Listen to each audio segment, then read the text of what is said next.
Era Martinez had always been the type of person who noticed details others missed.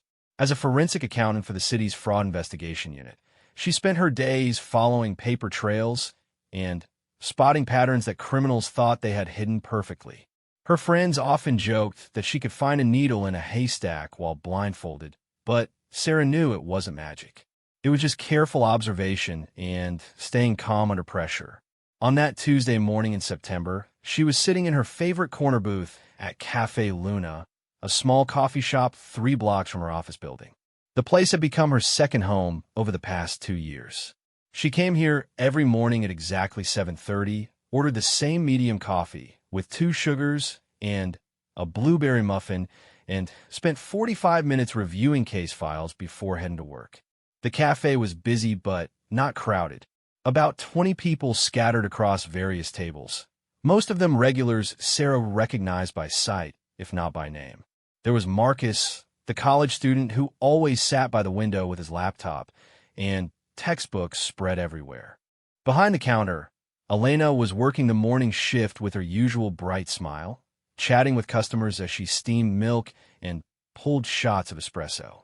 Near the back exit, an elderly man named George was reading his newspaper while his small terrier waited patiently at his feet.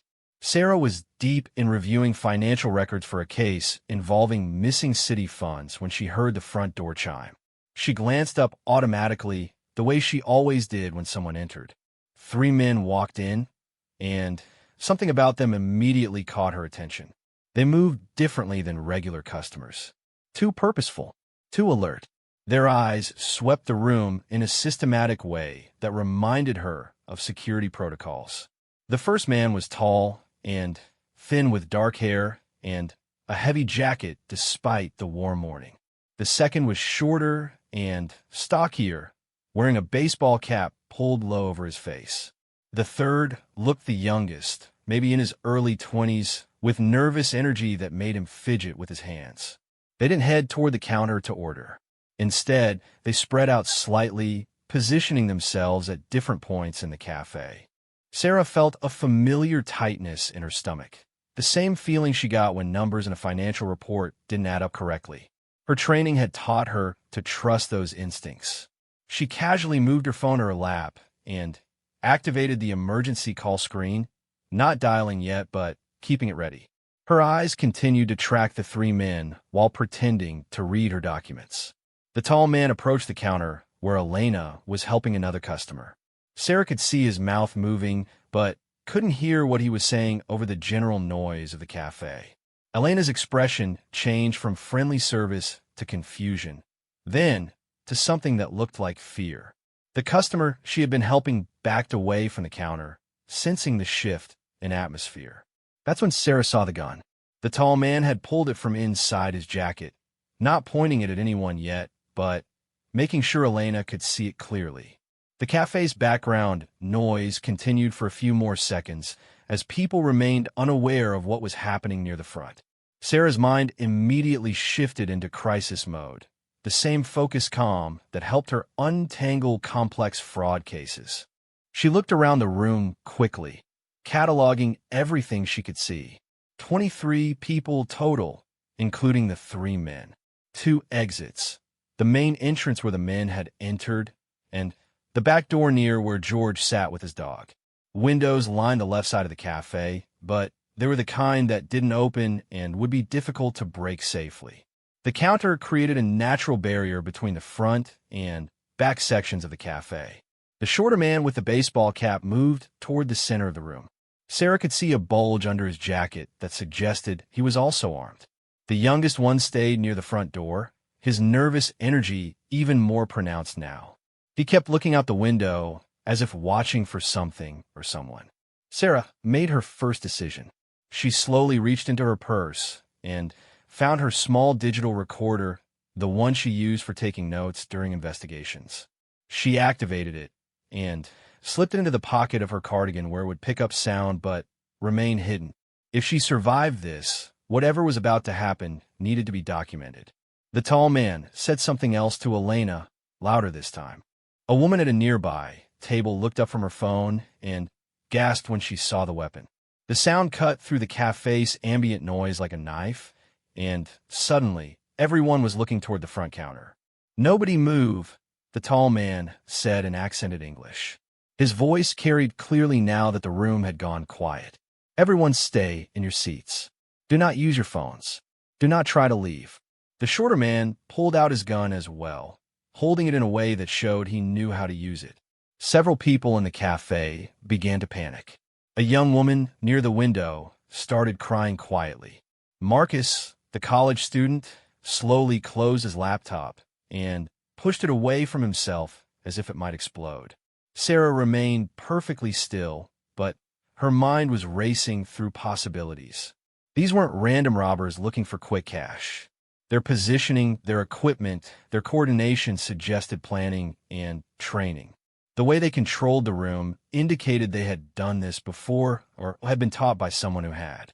The youngest man by the door pulled out a third weapon, this one larger than the other two. Sarah recognized it as some type of assault rifle, though she wasn't an expert on firearms. He held it awkwardly, like he wasn't completely comfortable with it, but that somehow made him more dangerous rather than less. "Everyone on the ground," the shorter man commanded. "Hands where we can see them." People began moving slowly, some crying, others shaking visibly. Sarah complied with the order, but positioned herself so she could still observe most of the room.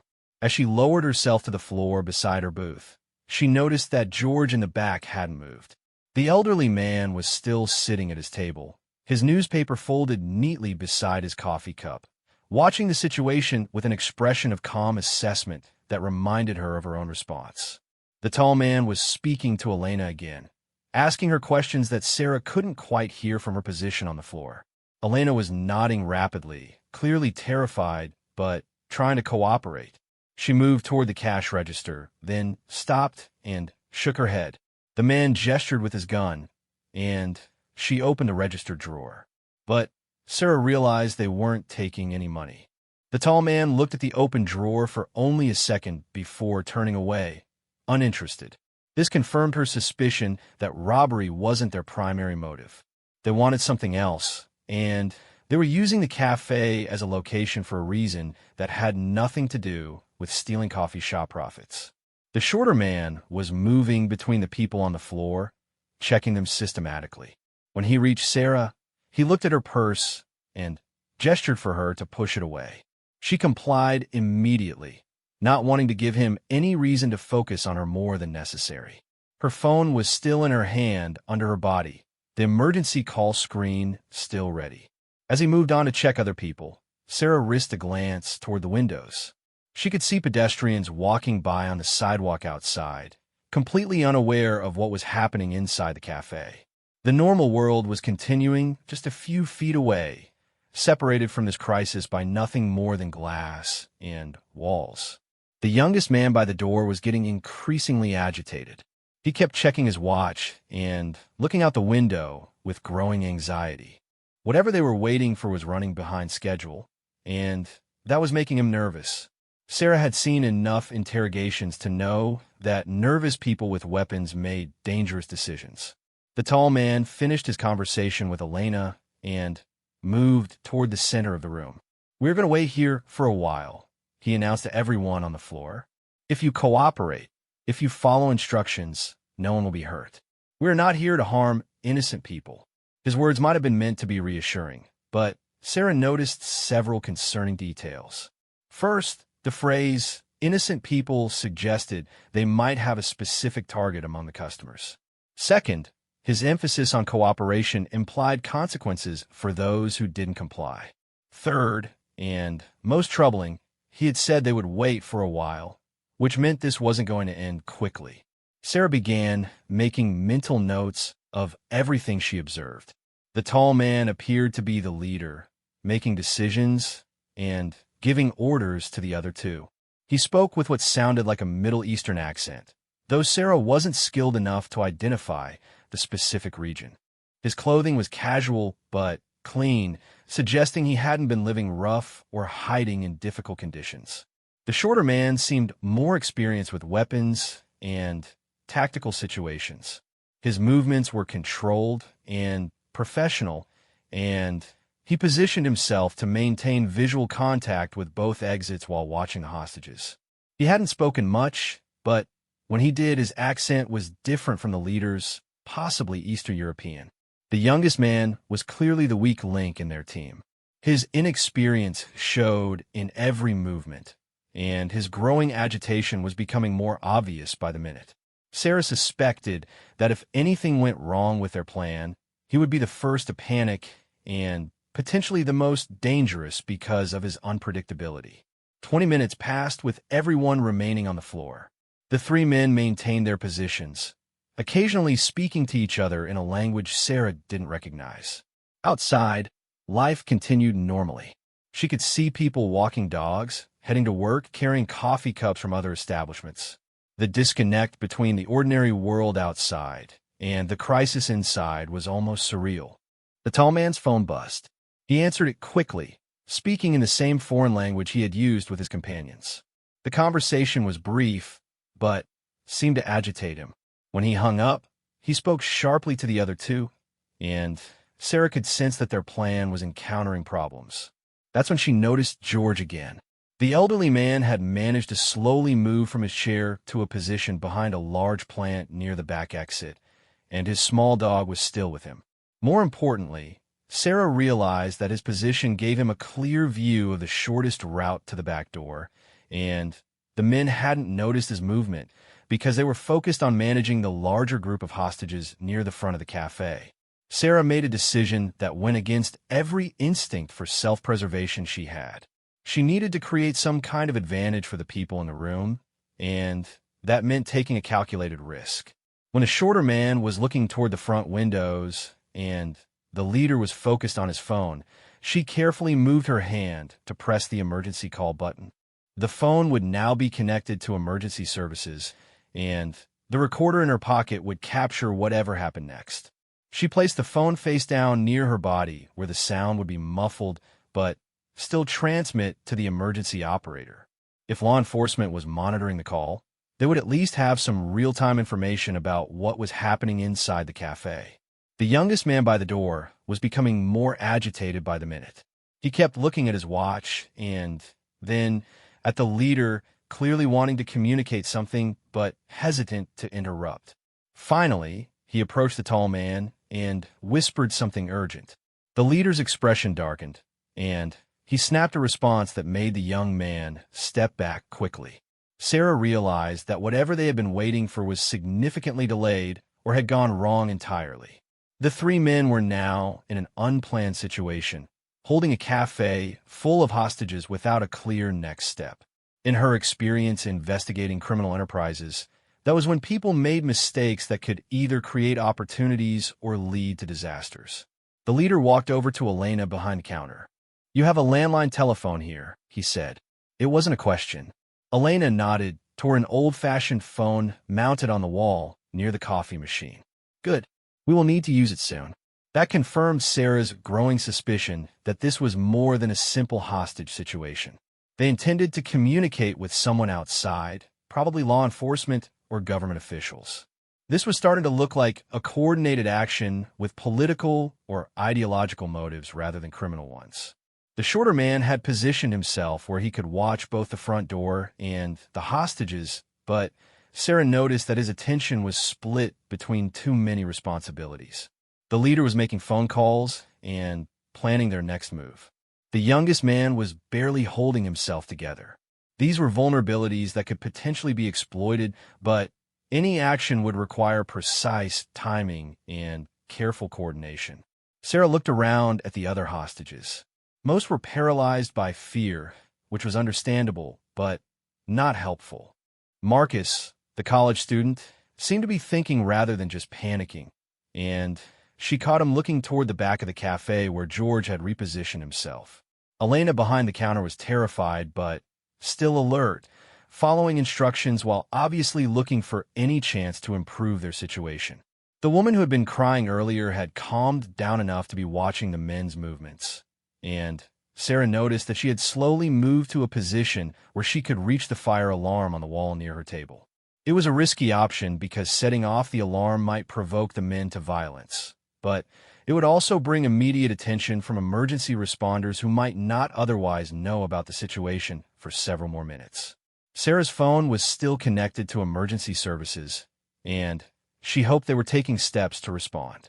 But she also knew that hostage situations required careful planning before any rescue attempt. The people inside the cafe might need to create their own opportunities rather than waiting for help to arrive. The tall man finished another phone call and gathered his two companions for a whispered conference near the front counter. Whatever they were discussing was causing tension between them, with the younger man gesturing animatedly while the leader tried to maintain control of the situation. Sarah couldn't hear their conversation, but their body language suggested disagreement about how to proceed. That's when she realized that the next few minutes would likely determine whether this situation ended peacefully or tragically. The men were under pressure from their failed timeline. They were arguing among themselves, and they were about to make decisions that would affect everyone in the cafe. Sarah knew that whatever happened next, she needed to be ready to act if an opportunity presented itself. She took a deep breath and continued to watch, document, and wait for the right moment to help save the lives of everyone around her. The tension in the cafe grew thicker as the three men finished their heated discussion. Sarah watched as the leader made another phone call, this time speaking in English. His voice was loud enough for her to catch fragments of the conversation from her position on the floor. "The schedule has changed," he said into the phone. "We need more time. No, we cannot leave now. Yes, we have the people. How long do you need?" Sarah's heart sank as she realized they were coordinating with other people outside the cafe.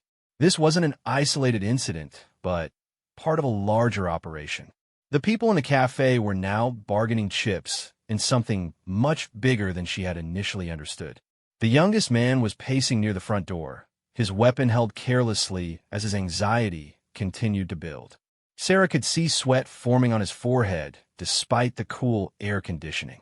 His inexperience was becoming more dangerous by the minute, and she noticed that several of the other hostages had begun to watch him with growing concern. Elena remained behind the counter, forced to stay in position by the shorter man who had positioned himself where he could watch both her and most of the hostages. Sarah observed that Elena had slowly been moving cleaning supplies and kitchen implements to positions where they might be useful if an opportunity arose. The barista was thinking ahead, not just surviving minute by minute. George, the elderly man with the small dog, had managed to position himself even closer to the back exit without drawing attention. His movements were so gradual and natural that even Sarah had to focus to notice his progress.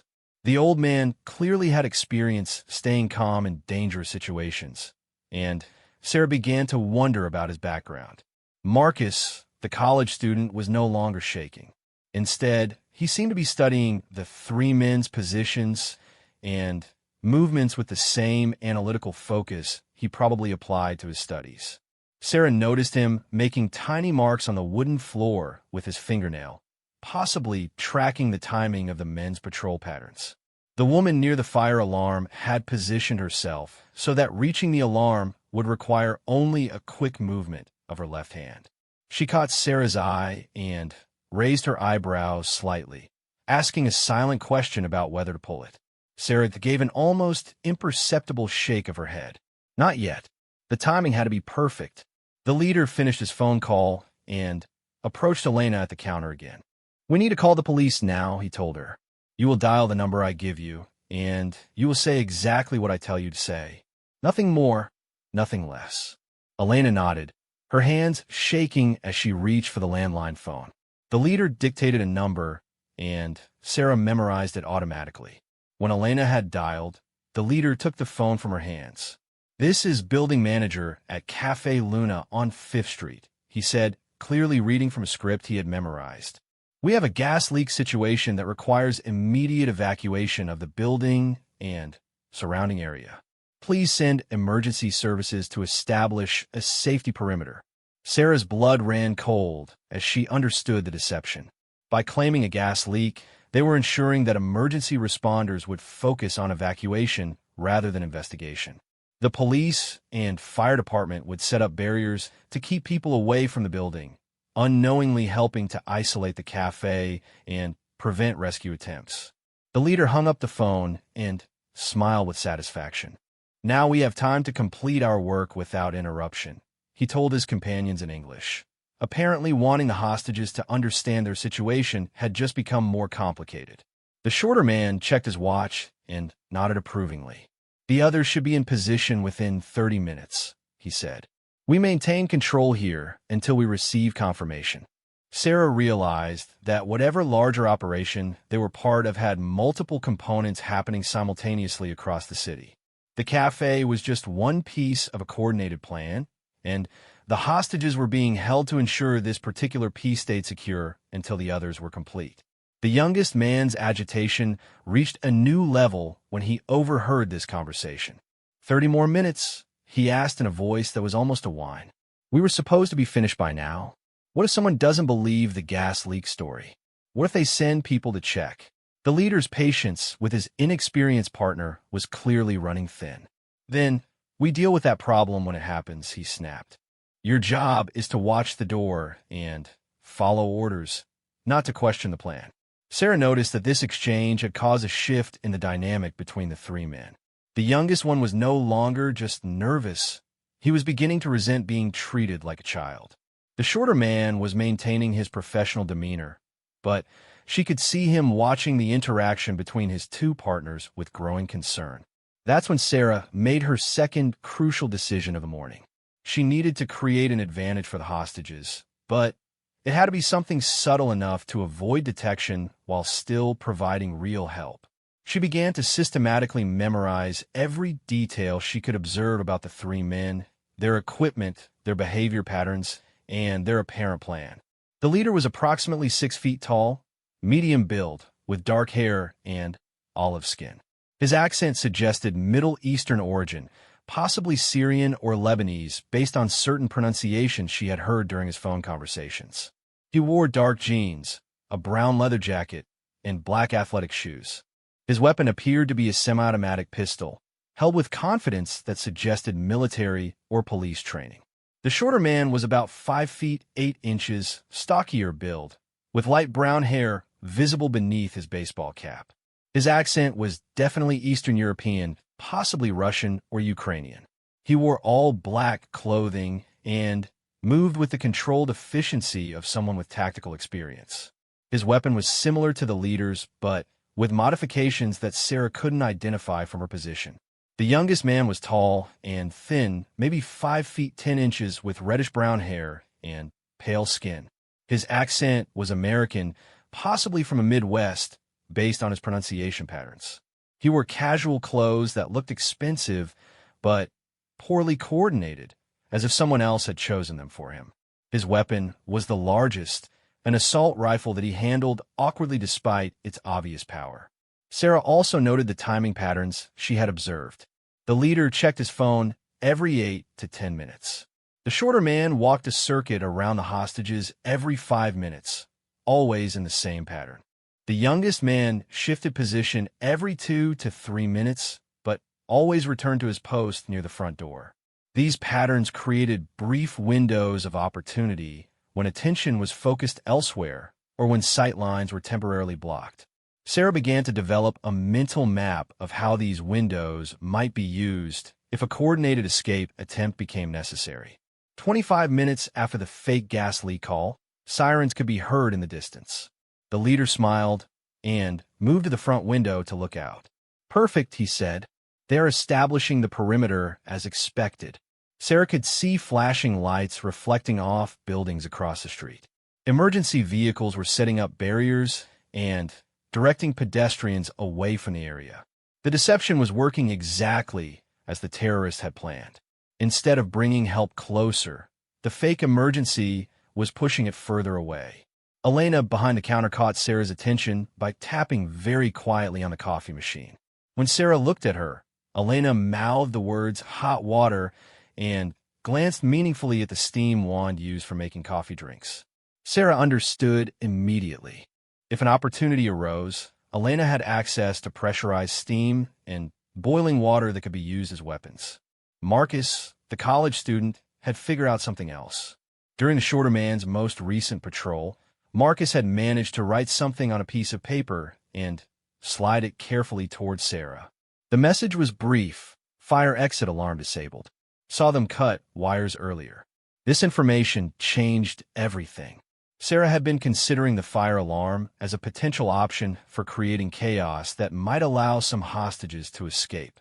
Now she knew that the men had anticipated this possibility and had disabled the alarm system, probably during their initial reconnaissance of the cafe. George, the elderly man, had managed to move even closer to the back exit. His small dog remained calm and quiet, suggesting that the animal was well-trained and accustomed to unusual situations.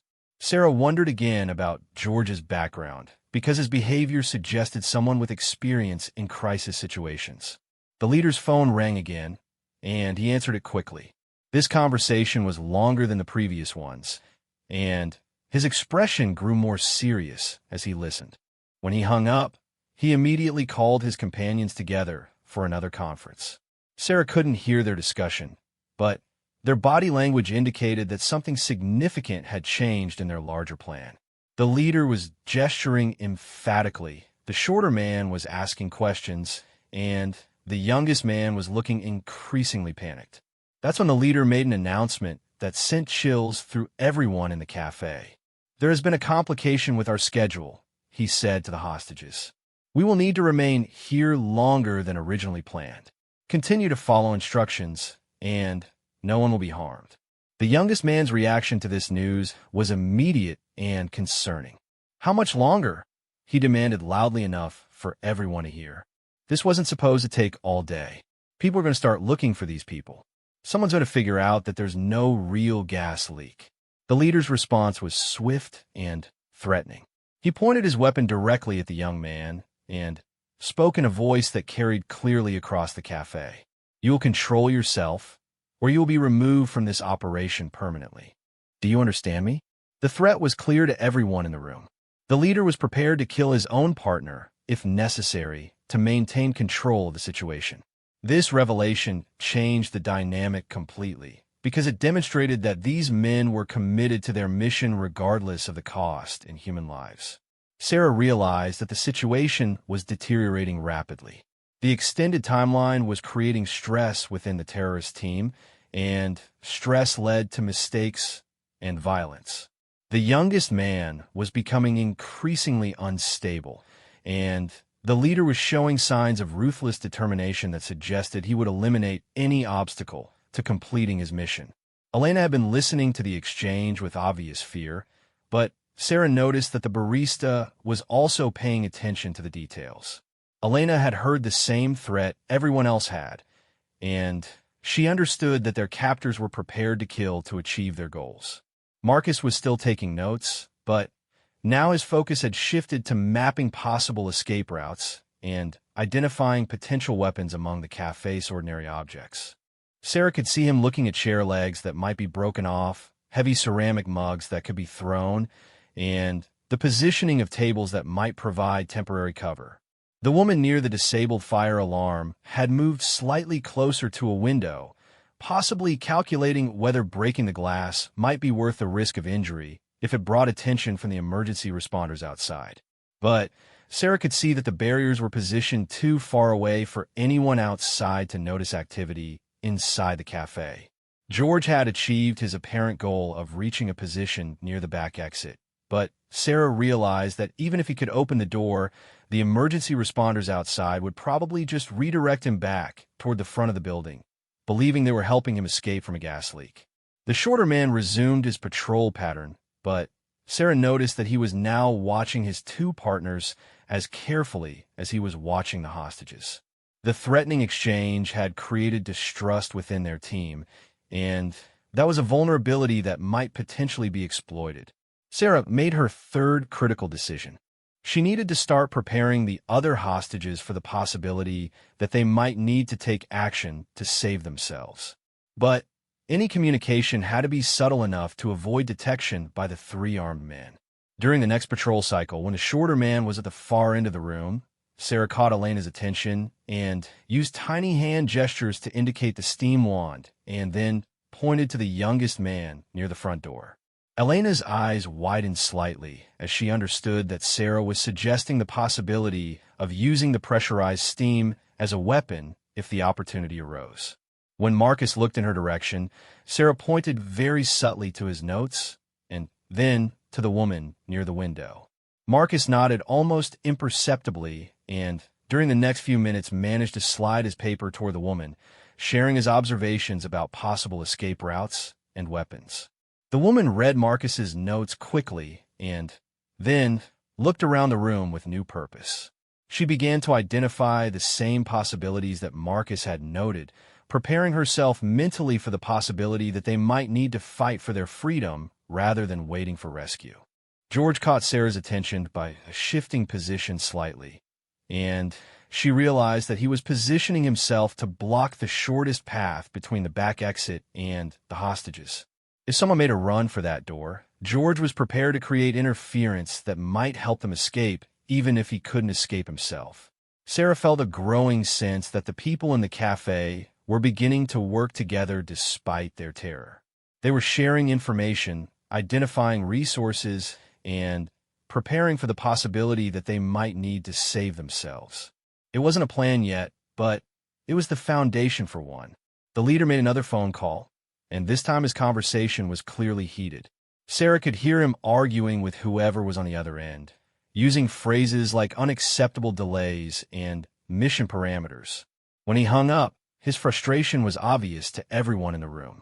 That's when Sarah realized that the larger operation these men were part of was encountering serious problems, and their timeline was collapsing.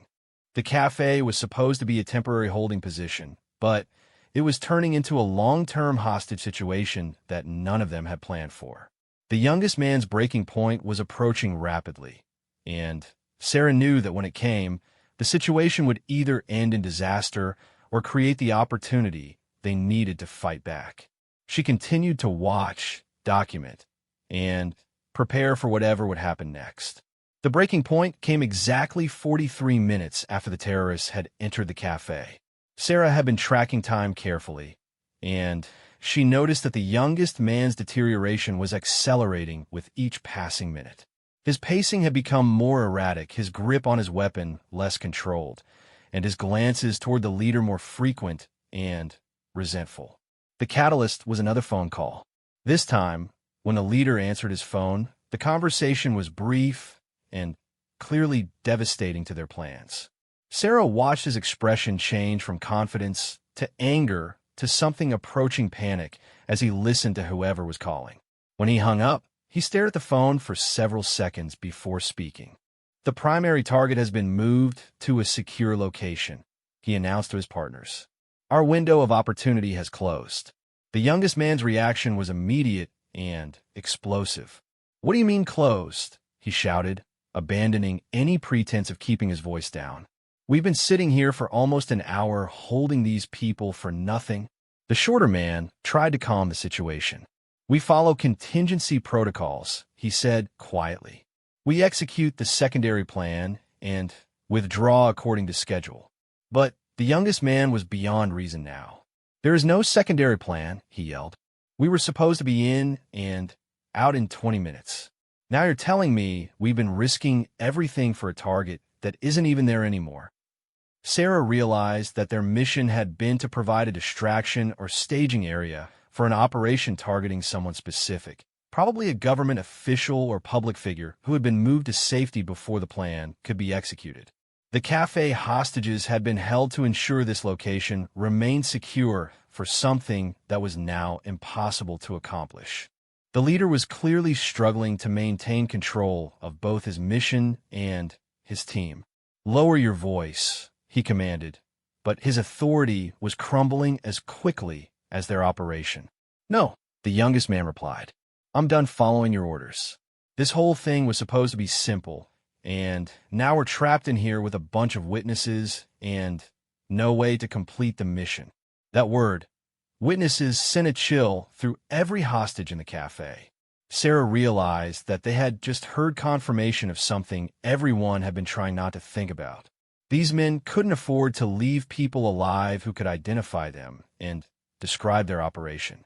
Elena behind the counter had gone completely pale. Marcus stopped taking notes and began looking around the room with new urgency. The woman near the window was no longer trying to be subtle about her preparations to break the glass. Even George, who had remained remarkably calm throughout the crisis, was now moving with more purpose toward the back exit. The shorter man was watching his two partners with growing alarm. He clearly understood that the mission's failure had created a situation none of them had prepared for, and the youngest man's breakdown was making everything more dangerous for everyone involved. "We need to execute the withdrawal protocol now," he said firmly, "before the situation becomes completely uncontrollable." But the leader was facing the same realization that was terrifying the hostages. "The withdrawal protocol assumes mission completion," he said slowly. "It doesn't account for leaving behind people who can identify us and describe our operation to authorities." The implications of this statement were clear to everyone in the cafe. The three men were now discussing whether to kill all the hostages before they left. Sarah's mind raced through possibilities, trying to find some option that didn't end with everyone in the cafe dying. The youngest man had apparently reached the same conclusion. "So what are you saying?" he asked, his voice rising again.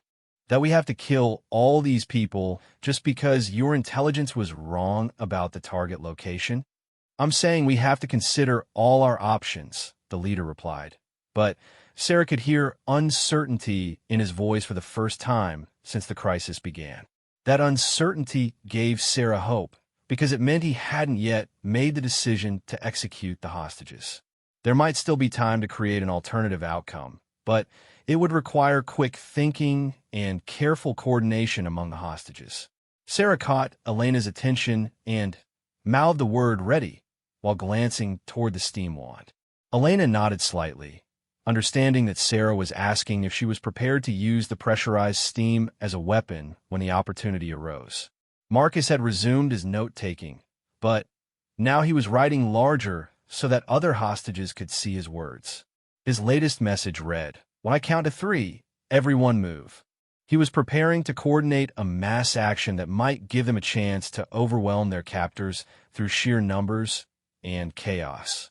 The woman near the window had positioned herself to grab a heavy ceramic mug from the table next to her. It wasn't much of a weapon, but thrown accurately, it could potentially disable one of the men long enough for others to act. George had reached his target position near the back door, and Sarah noticed that his small dog was no longer lying calmly at his feet. The animal was alert and tense, as if sensing that something was about to happen. Sarah wondered if George had trained the dog to respond to crisis situations. The shorter man was trying to restore order to his deteriorating team. "We need to make a decision quickly," he said. "The longer we stay here, the more likely someone will discover that the gas leak was false." "Maybe we should just run," the youngest man suggested. "Forget about the witnesses. Just get out of here and disappear." The leader's response revealed the full scope of their problem. "Run where?" he asked. "Our extraction route was dependent on the primary mission creating the distraction we needed. Without that, we're on our own in a city where every law enforcement agency will be looking for us within hours." Sarah realized that these men were as trapped as the hostages, just in a different way. Their carefully planned operation had collapsed, leaving them with no good options for escape. Desperate people made dangerous decisions, and 3 desperate people with automatic weapons could kill everyone in the cafe in a matter of seconds. But their desperation also created opportunities. Men who were panicking didn't think clearly, didn't watch their surroundings as carefully, and didn't coordinate their actions as effectively. If the hostages were going to act, it had to be soon before the terrorists decided that killing everyone was their only remaining option. The leader's phone rang again, and this time he hesitated before answering it. When he finally picked up the call, his conversation was tense and brief. Sarah could only hear fragments, but the words "abort," "cleanup," and no survivors came through clearly enough to confirm everyone's worst fears. When he hung up, the leader looked at his two partners with grim determination. "We have new orders," he said. "Complete cleanup of this location, then individual extraction using emergency protocols." The youngest man's face went white as he understood what complete cleanup meant. "You mean kill all these people? Are you insane? That wasn't part of what I agreed to do." "It's part of what you agreed to do when you accepted this mission," the leader replied coldly. "Sometimes operations require adjustments to ensure operational security." Sarah knew they were out of time. The decision had been made, and within minutes, everyone in the cafe would be dead unless they acted immediately. She caught Marcus's attention and nodded toward his count-to-3 plan. He began writing numbers on the table where multiple hostages could see them. Elena was gripping the handle of the steam wand so tightly her knuckles were white. The woman near the window had the ceramic mug in her hand, ready to throw. George had moved to a position where he could tackle the shortest man if necessary, despite his age and the obvious risk to his own safety. But Sarah realized that even a coordinated attack by the hostages might not be enough to overcome 3 armed men. They needed something more, some additional advantage that would tip the odds in their favor. That's when she remembered her phone, still connected to emergency services, still recording everything that was happening in the cafe. She made a desperate decision. Instead of trying to keep the phone hidden, she grabbed it and held it up so the screen was visible to the terrorists. "Everyone outside can hear everything you're saying," she announced in a clear, loud voice. "This phone has been connected to 911 since you first pulled your weapons.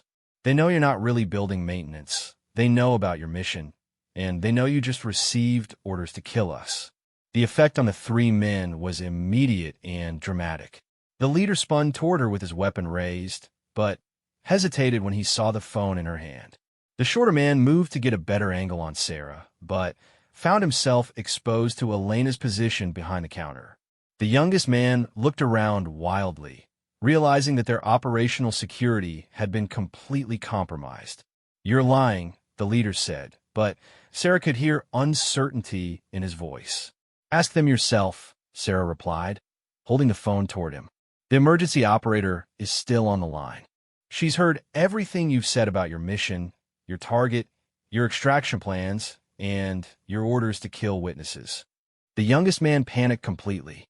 "They know everything," he said, his voice cracking. "They heard the phone calls, they heard about the other teams, they know about all of it." "Shut up," the leader snapped, but the damage was already done. Their operational security was destroyed, their mission had failed, and now law enforcement had real-time intelligence about their situation and capabilities. That's when Marcus made his move. "3," he shouted, and the cafe exploded into coordinated chaos. Elena triggered the steam wand, sending a blast of superheated steam toward the shorter man.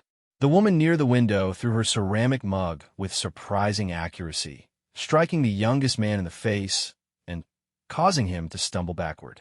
George launched himself at the leader, moving with surprising speed and agility for his age. Sarah rolled toward the nearest table, using it for cover while maintaining her grip on the phone. She continued shouting information about what was happening so the emergency operator could relay details to responding officers. Marcus had grabbed a chair and was swinging it at the shorter man who was temporarily blinded by Elena's steam attack. Other hostages were running toward the back exit, creating confusion and making it difficult for the terrorists to track targets.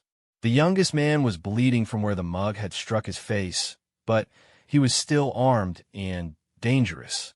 He fired his weapon wildly, shattering windows and sending wooden splinters flying from the wall where bullets struck. The sound was deafening in the enclosed space, adding to the chaos and panic. Elena had ducked behind the counter after her steam attack, but she was preparing for a second action. Sarah could see her reaching for something else, possibly a knife from the kitchen area or another piece of equipment that could be used as a weapon. The leader had managed to throw George off, but the elderly man had succeeded in disrupting his balance and creating an opportunity for other hostages to act. George's small dog was now barking loudly and nipping at the leader's legs, adding to his difficulties in regaining control of the situation. The shorter man had recovered from the steam attack and was trying to reestablish his tactical position, but the cafe had become a maze of overturned furniture, running people, and broken glass. His training was evident in his movements, but he was outnumbered and operating in an environment that no longer offered clear sight lines or control positions. Sarah realized that their improvised resistance was actually working. The three men were separated, distracted, and struggling to coordinate their response to multiple simultaneous threats.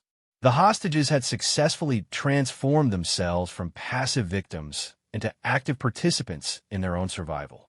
But the situation was far from over. All three terrorists were still armed. The cafe was filled with civilian hostages who could be caught in crossfire, and law enforcement outside still believed they were dealing with a gas leak rather than an active hostage situation. Sarah knew that the next few minutes would determine whether their desperate gamble would result in freedom or tragedy for everyone trapped inside the cafe with her. The chaos in the cafe reached its peak as the coordinated resistance by the hostages created a situation none of the three terrorists had anticipated. Sarah continued to narrate events into her phone while using an overturned table for cover, making sure emergency services understood that this was an active hostage situation, not a gas leak emergency. Multiple armed suspects inside Cafe Luna. She spoke clearly into the phone. Hostages are fighting back. We need immediate tactical response, not hazmat teams. The youngest terrorist was struggling to maintain control of his assault rifle while blood streamed down his face from the ceramic mug impact.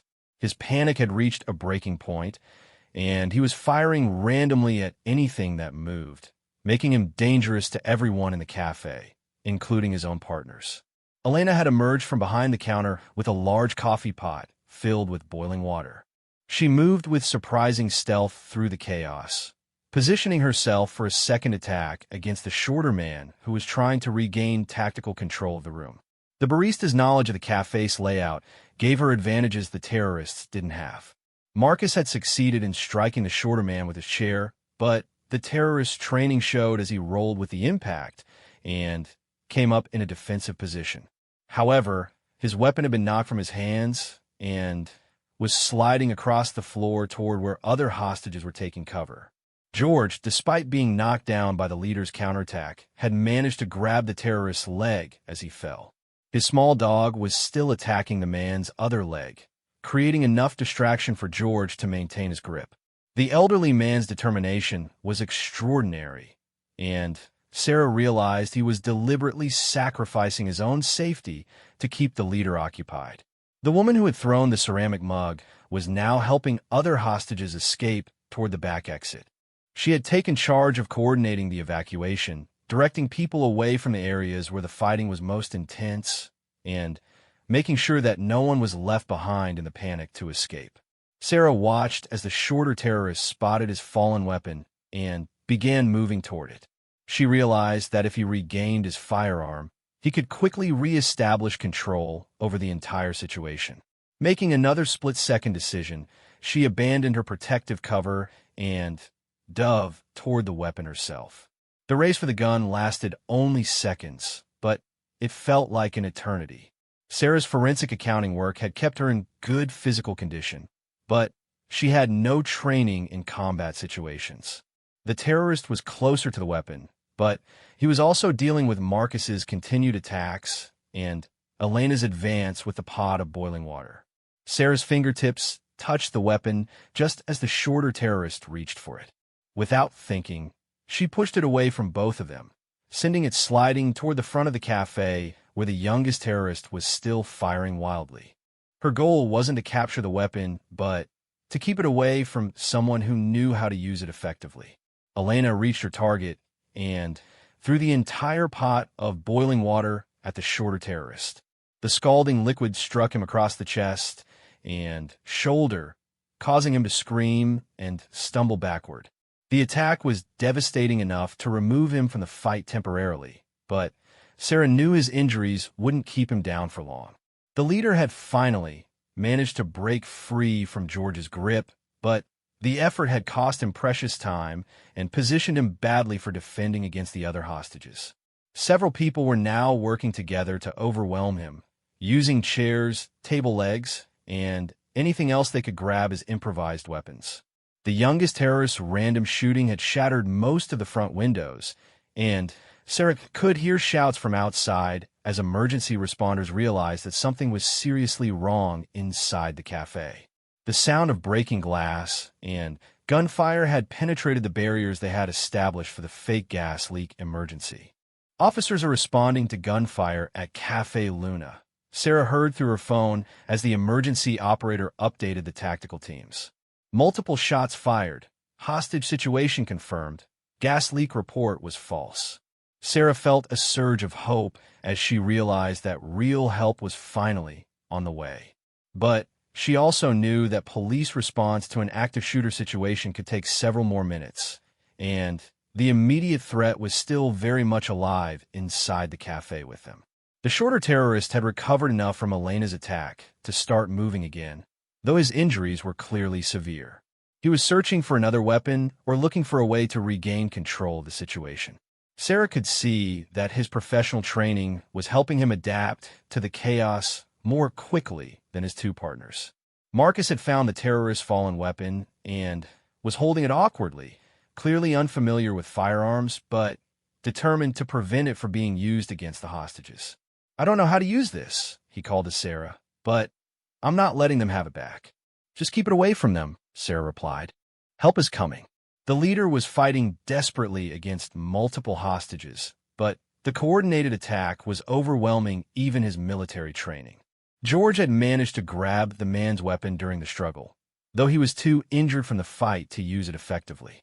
The elderly man passed the gun to another hostage before collapsing against the wall, his small dog immediately moving to guard him. Elena was now helping to coordinate the evacuation through the back exit, using her knowledge of the building's layout to guide people to safety. "There's an alley behind the building," she called to the escaping hostages. "Go left toward the street and find the police." The youngest terrorist was becoming increasingly erratic as his panic deepened. His random shooting had stopped, but only because his weapon was apparently out of ammunition. He was now looking around wildly for another gun or searching for an escape route that didn't exist. Sarah realized that the immediate phase of their resistance had been successful, but they were now in an extremely dangerous transition period. The three terrorists were separated and largely disarmed, but they weren't defeated. Wounded, desperate people could still do tremendous damage, especially if they felt they had nothing left to lose. "The suspects are down, but not secured," she reported into her phone. "We need tactical teams inside immediately. They're injured hostages, and the situation is still unstable." Through the broken front windows, Sarah could hear police sirens getting closer. The sound seemed to trigger something in the leader, who suddenly stopped fighting against the hostages and began moving toward the back of the cafe. Sarah realized he was trying to escape through the same route the hostages had been using. "He's going for the back exit," she called to Elena and the others. "Don't let him get to the alley." Elena positioned herself near the back door with another pot of hot liquid, ready to prevent the leader's escape. Several of the male hostages who had been part of the coordinated attack moved to support her, creating a human barrier between the terrorist and freedom. The shorter terrorist was still struggling with his injuries, but was now moving with purpose toward the front of the cafe. Sarah realized he might be trying to reach the youngest terrorist, possibly to coordinate one final action before police arrived. The two men working together could still pose a significant threat, even in their weakened condition. Marcus, still holding the unfamiliar weapon, positioned himself between the two terrorists to prevent them from reuniting. "I may not know how to shoot this," he said, "but I can keep you two apart until the police get here." Sarah was struck by the transformation that had occurred in all the hostages. An hour ago, they had been ordinary people going about their morning routines. Now they were working together like a trained team, using whatever skills and resources they had to protect each other and maintain control of a life-threatening situation. The youngest terrorist made a desperate decision. Instead of trying to fight or escape, he ran toward the front windows and dove through one of the larger openings created by his earlier gunfire. Sarah watched in shock as he crashed through the remaining glass and disappeared from view. One suspect just exited through the front window, she reported to emergency services. He's injured and outside the building now. The escape attempt triggered immediate response from the police teams that had been repositioning around the building. Sarah could hear shouting and radio communications from a street as officers moved to apprehend the fleeing terrorist. Inside the cafe, the leader had abandoned his attempt to reach the back exit and was now cornered near the overturned tables where Sarah had taken cover earlier. He was bleeding from multiple injuries sustained during the hostage resistance, and his weapon was in the hands of people he had intended to kill. The shorter terrorist was leaning against a wall, clearly weakened by his burns, but still alert and potentially dangerous. Elena kept her position near the back door, ready to act if he tried to move, while other hostages maintained watch over their improvised prisoner. Two suspects still inside. Sarah continued her running commentary for emergency services. Both injured, one seriously. Hostages are maintaining control, but need immediate backup. That's when the cafe's front door exploded inward as tactical officers breached the entrance. Police! Everyone on the ground. Hands visible. Sarah immediately dropped her phone and raised her hands, shouting, "We're the hostages. We're the good guys." Other hostages followed her example, making sure they couldn't be mistaken for terrorists in the confusion of the police entry. The response was swift and professional. Within seconds, officers had secured both remaining terrorists and were providing medical attention to injured hostages. Sarah watched as George was carefully examined by paramedics while his brave little dog stayed close by his side. Elena was giving detailed information to investigators about the terrorist phone calls and plans, helping piece together the larger operation that had failed so spectacularly. Marcus was explaining how the hostages had coordinated their resistance, providing tactical details that would help law enforcement understand exactly what had happened. Sarah found herself being interviewed by a detective who was amazed by the level of detail she had observed and recorded during the crisis. "You documented everything," the detective said, reviewing the information from her phone and digital recorder. "This intelligence is going to be crucial for understanding the full scope of their operation." "I just stayed calm and paid attention," Sarah replied. "It's what I do for a living, just usually with financial records instead of terrorists." As the immediate crisis passed, Sarah began to process what had happened and what the hostages had accomplished together. They had transformed a situation designed to end in their deaths into a coordinated resistance that had not only saved their own lives, but potentially prevented whatever larger attack the terrorists had been supporting. The investigation that followed would reveal the full scope of the plot and how their actions had disrupted a multi-part operation planned across several locations in the city. But in that moment, Sarah felt a profound sense of pride in how ordinary people had come together under extraordinary circumstances to protect each other and fight for their survival. The crisis at Café Luna was over, but the impact of what the hostages had accomplished together would continue to resonate long after the last police report was filed and the final news story was broadcast. 3 months after the incident at Café Luna, Sarah Martinez found herself testifying before a federal grand jury investigating what authorities now called the Metropolitan Network, a sophisticated terrorist organization that had been planning coordinated attacks across multiple cities. The intelligence gathered from her recordings and observations had become crucial evidence in dismantling the entire operation. The courtroom was packed with federal prosecutors, FBI agents, and Homeland Security officials, all listening intently as Sarah described the events of that September morning. Her forensic accounting background had proven invaluable in helping investigators trace financial connections between the different terrorist cells and identify funding sources that led to arrests across 3 countries. Ms. Martinez, the lead prosecutor, asked, Can you explain how your training in fraud investigation helped you recognize patterns in the terrorist behavior that others might have missed? Sarah adjusted the microphone and spoke clearly. In my work, I've learned that people under stress make predictable mistakes. They break established patterns, contradict earlier statements, and reveal information they intended to keep hidden. The three men in the cafe displayed all of these behaviors, which told me their operation was failing even before they admitted it to themselves. Her testimony had already helped convict 12 members of the terrorist network, and today's session was focusing on the international connections that had made the plot possible. The failed operation at Café Luna had been designed as a diversionary tactic for a much larger attack on a federal building downtown, an attack that was prevented because law enforcement had been able to respond to the real threat after Sarah's emergency call provided accurate intelligence. Elena Vasquez, the barista who had wielded scalding water and steam as weapons, was also testifying that day. She had been commended by the city for her courage and quick thinking, and several police departments had invited her to speak at training sessions about civilian response to terrorist situations. The steam wand reaches temperatures of over 200 degrees Fahrenheit, Elena explained to the jury. I knew that if I could get close enough, it would be effective at stopping someone temporarily. What I didn't expect was how the other customers would immediately understand what I was doing and coordinate their own actions to support mine. The investigation had revealed that the Metropolitan Network had been planning attacks in 7 different cities, using similar tactics of deception and distraction to mask their primary objectives.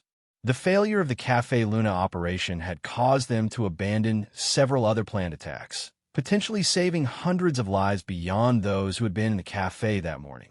Marcus Chun, the college student whose note-taking and coordination had helped organize the hostage resistance, had become something of a celebrity on his campus.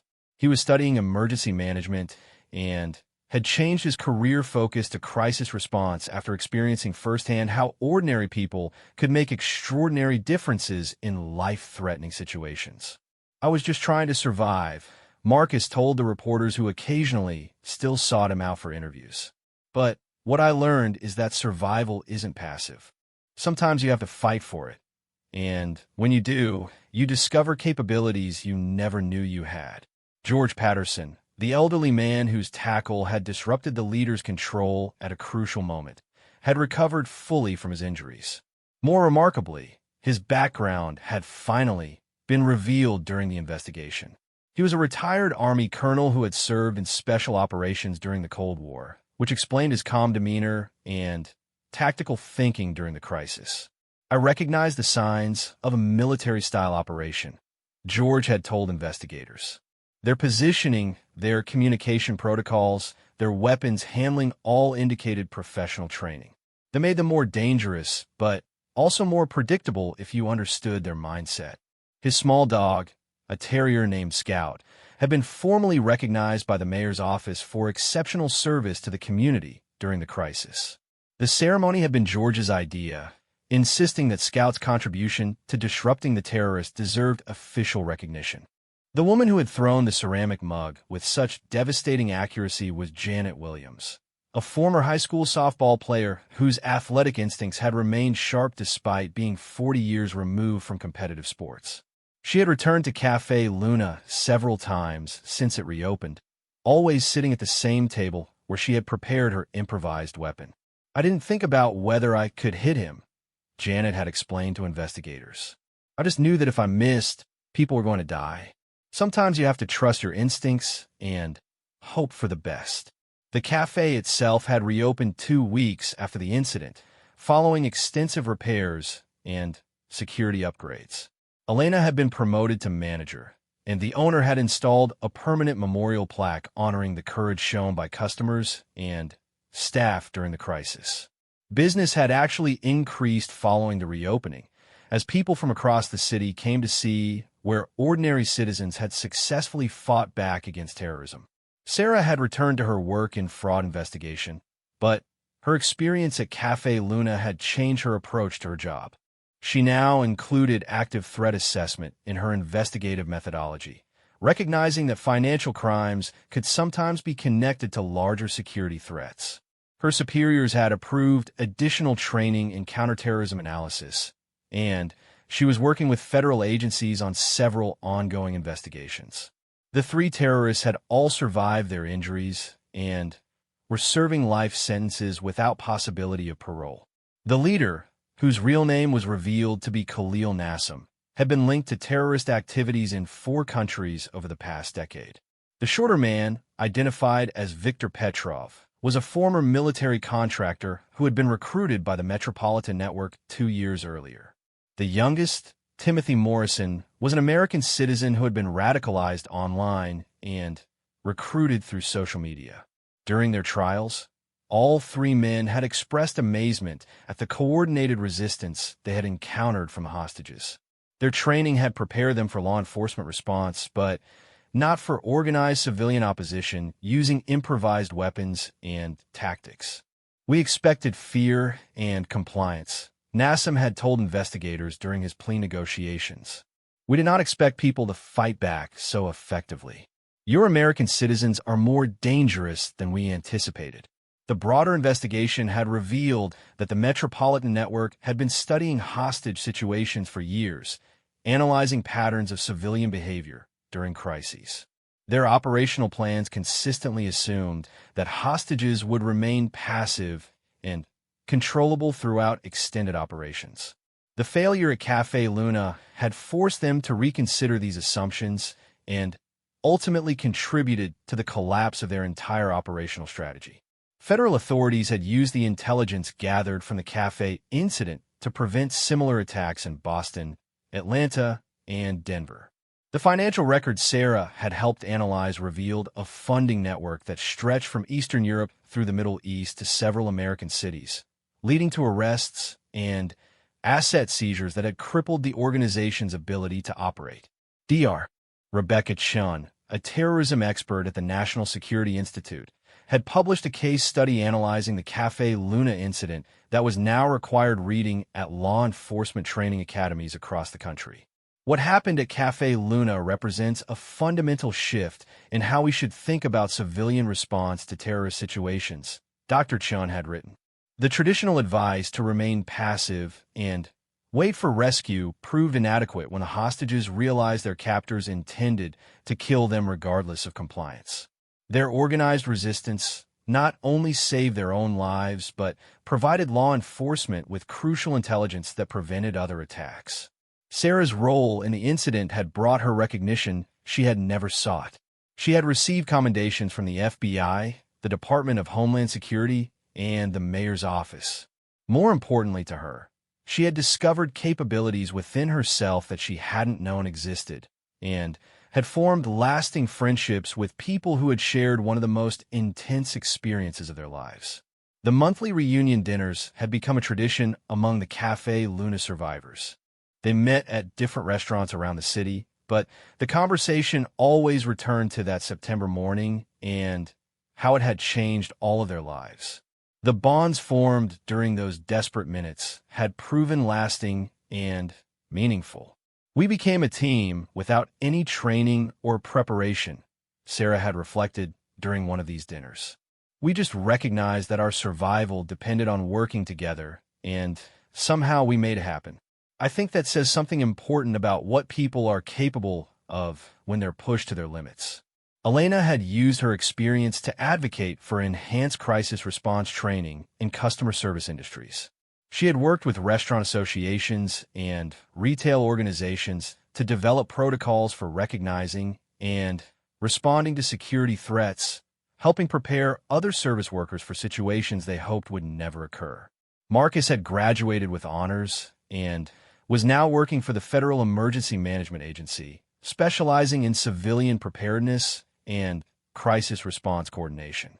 His senior thesis, Spontaneous Organization in Crisis Situations, Lessons from Café Luna, had been published in the Journal of Emergency Management and was being used to develop new training programs for emergency responders. George had become a volunteer instructor for community emergency preparedness classes, teaching civilians how to recognize potential threats and respond effectively to crisis situations. His military background, combined with his first-hand experience as a hostage, made him uniquely qualified to help others prepare for scenarios they hoped they would never face. Janet had returned to coaching youth sports, but with a new emphasis on teamwork and crisis management. She had developed training exercises that taught young athletes how to work together under pressure and make split-second decisions that could affect the entire team. The investigation into the Metropolitan Network had continued for months after the initial arrests, ultimately revealing connections to terrorist organizations on 3 continents. The intelligence gathered from the Café Luna incident had provided law enforcement agencies with insights into terrorist planning methodologies that were being used to prevent future attacks around the world. Sarah's digital recordings from that morning had been analyzed by linguistic experts, behavioral analysts, and operational specialists, providing a rare real-time documentation of how a terrorist operation unfolded and ultimately failed. The recordings had become training materials for law enforcement agencies, intelligence organizations, and academic institutions studying terrorism and crisis response. As Sarah concluded her testimony before the grand jury, she reflected on how a routine morning at her favorite cafe had become a defining moment, not just in her own life, but in the broader fight against terrorism.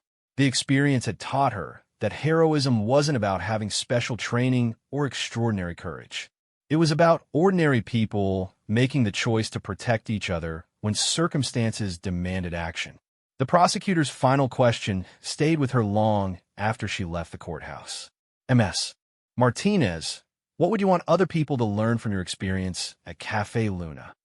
Sarah had thought carefully before answering. I would want them to know that they're capable of more than they think they are. When people work together, when they support each other and refuse to give up, they can overcome situations that seem impossible. We didn't have special training or weapons or backup plans. We just had each other, and that turned out to be enough. The Metropolitan Network was now defunct, its leadership imprisoned, and its financial resources seized. The coordinated attacks they had planned never occurred, and the intelligence gathered from their failed operation had helped prevent similar plots by other terrorist organizations.